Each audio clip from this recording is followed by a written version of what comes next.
Hello, everybody, and welcome to another match reaction show today. And it's finished Brighton 4, Manchester United nil. An utterly embarrassing performance, I think, from United, but kind of getting used to it this season. It was really bad. It was really bad to watch. It was painful to watch, actually. And I think for the first time in a long, long time that I can't even remember, I had a little bit of optimism coming to this game because they played well against Brentford. You thought, okay, maybe they've got some momentum, maybe they found a system that might work for them for the next two games. But you know what? That's the United way, isn't it? Just bring you up to get you down. I thought today was really, really bad. It was a bad performance.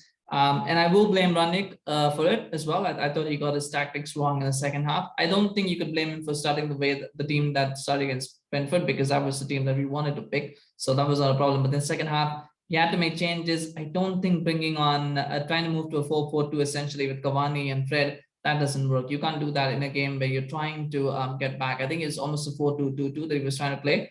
That was never going to work. So again, the other part, the mitigating part though, is that what were the other options? I mean, what were the options that United had? Because aside from Fred, Cavani, the only other players you could bring on were Rashford. Maybe you could have, I mean, yeah, someone would say, well, you could have bring on Garnacho, but you can't really, it's not really much of an option. But yeah, I would have probably brought Garnacho instead of Maguire. Towards the end, the fact that he brought on Maguire, when you're 4-0 down and you bring on Maguire, it shows like just the lack of options that he had. So mitigating circumstances, but I still blame him for how the team fell apart in the second half. So I'm not gonna excuse that or whatever. I thought it was it was naive the way he handled that second half. But in a way, if there's two positives to take, and not from the game, but there's two positives to take. One is the fact that you don't have to watch United again for 2 weeks. If you're a United fan, you don't have to watch this for 2 weeks. Totally out of it. This is it. You get a 2-week break from watching United, which is absolutely welcome. And the second positive, I think, is if they had got a couple of good results against Brighton and Palace, it might just have been putting something in Ten Hag's mind, or people's mind. What, this team is not so bad. Just had they're finding their feet, and then you kind of get carried away a little bit. The bad results are good because it shows that United need, because United, whether they got good results against Brighton and Palace or not, they do need surgery. They need a major surgery on this team. They need a major overhaul. But what happens is when you get a couple of good results, sometimes it kind of puts doubts in your mind. So bad results are good because it just confirms to the manager, what, this team needs an overhaul. So the only two positives are that if you want to take anything away from the result, that those are two. But I thought United were abysmal. I mean, time after time, Brighton just kept cutting through. Brighton played very well, actually. They played a high press. They realized what Brentford did wrong, which was Brentford kind of sat very deep, and so oftentimes United had space on the ball and space and time on the ball. Brighton didn't do that. It just added. So Matic couldn't play those little passes. Matic couldn't play those low passes. McTominay was really bad throughout the whole game.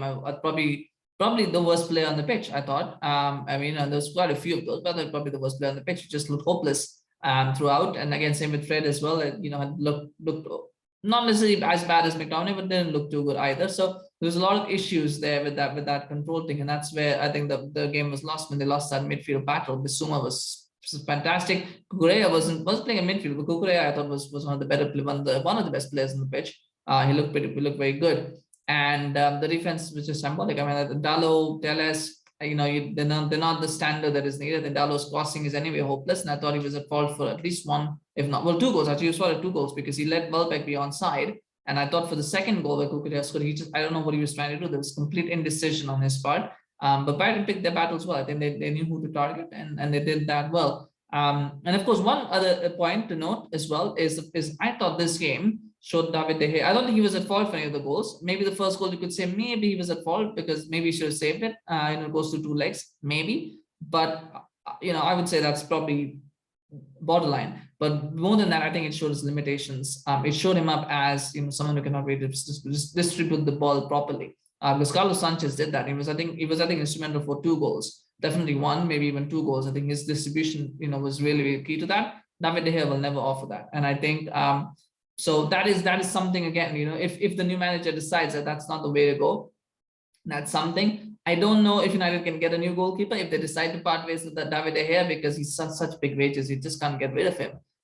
So maybe if I was Rangnick, I'd probably want to give Henderson a go in the last game. Just give him a shot, like whatever happens, just give him a try. See if the manager sees something in him. That would be my suggestion, but we'll see what Rangnick decides to do. That will become a must-win game now, I think. So maybe he won't take that risk. But yeah, that's probably what I would do if I could. But that's one thing as well that I noted. The only thing on Brighton, I'll say they played really well, and I don't, everybody, it was a team, they really played well. Grant Potter is a great man, is a good manager. I think he's a good manager, but he needs to test himself at a higher level. There might be a vacancy at Spurs. If Conte decides he wants to go to PSG, there might be a vacancy, but otherwise, I don't see where he's going to fit. I don't think going to a mid-table club, Gerrard is a Villa, and I don't think it's doing his career any favors. So I would rather see Potter go somewhere abroad. Maybe go to Scotland. Maybe go to I don't think La Liga. I don't see him there, but probably maybe Bundesliga again. Maybe Serie A might be an option. So just going abroad, to be in part of a higher level, play for a team that maybe could qualify for the Champions League, maybe could post a title challenge. It will help him. I mean, he has that foreign experience anyway. I think it just would help him to play to manage at a higher level to see whether he can get there. Because at the moment, Brighton are never going to get in the Champions League. So he's never going to get to test himself at that level where he needs to be. I think being a mid-table manager at Premier League level it just stagnates your career, doesn't it? But anyway, that's something, of course, for a debate for him to consider. But that would be something as well. But anyway, congratulations to Brighton, 4-0, fantastic win, well deserved. Definitely played very, very well. United, I think it's just to try to end the season now and then see what happens. One more game to go. We've got one more game to endure. That's the only thing I can say. Just one more game to endure. So that's one thing to take away from that. But anyway, I hope you enjoyed this video. Do remember to like it and share it if you did. Please also subscribe to our channel on YouTube. Follow us on Facebook. If we've got one more game coming, but I'm not sure if I'll be able to do the reaction for that. We'll stay tuned. But if you do subscribe, you get notifications as we do videos. We appreciate your support, and of course, all the best to Liverpool and Spurs fans for that one. But we'll see you again very soon. Take care. Bye bye.